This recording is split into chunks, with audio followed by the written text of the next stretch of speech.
Pra një për i rasteve dhe shikone në botën arabe, ka qenë një Abdullah el-Kusajmi, ka qenë djetar për i djetarë në botën arabe, në Arabinë Saudite, në shekullit kalum, ka dek vitin 96 ose 97. Ky vëllezër ka qenë njeri tepër inteligjent, tepër i zgjut, edhe ka pas xhelozit madhe për tauhidin, edhe xhelozit madhe për sunetin, madje edhe ka shkruar librat mahnitshëm mbrojtje të tauhidit edhe në kundërshtimin e shirkut dhe të bidateve. Saqë ulemaja mëdhaj kur i kanë lexuar librat e tij janë mahnit me to. Edhe i kanë i kanë lavdruar me së tepër me librat e tij.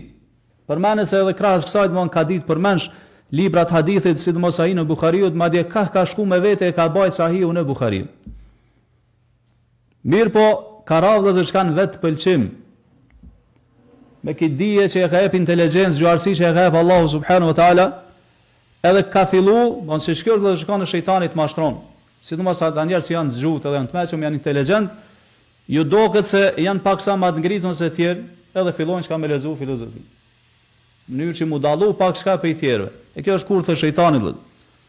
Edhe ky ka filluar vëzën me lezu, edhe është ndikuar se tepër me filozofisë, bon i ka hi tamam shto thell, edhe rezultati çka është të peqendurit alim dietar ka kaluar në ateizëm.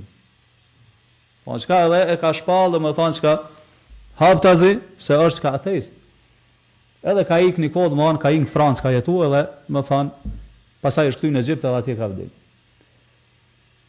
Kolegët e tij dietarët me shajk nxënësat e dijes, vazhdimisht janë munduar edhe çka me këshillu. Edhe kanë shkuar, kanë vizitu.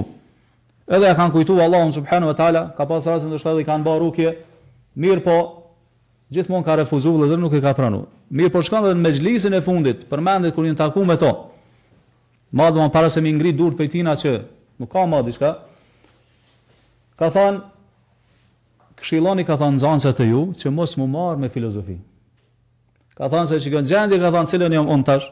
Ka thënë unë jam ra pre e filozofisë. Thon jam viktim e filozofisë. Thon ata që gjendjen cilën ka thënë janë tash. Ka thënë gjendje se unë ja kam kthy shpinën e Kur'anit edhe sunetit pejgamberit sallallahu alaihi wasallam. Kjo është rasti më i mirë që na duhet me marr mësim prej kësaj vëllazër. Andaj nëse dëshiron me gjellë çka ëmbëlsinë e imanit, stabilitetin fenë e Allahu subhanahu wa taala, kapu pas Kur'anit edhe sunetit pejgamberit sallallahu alaihi wasallam.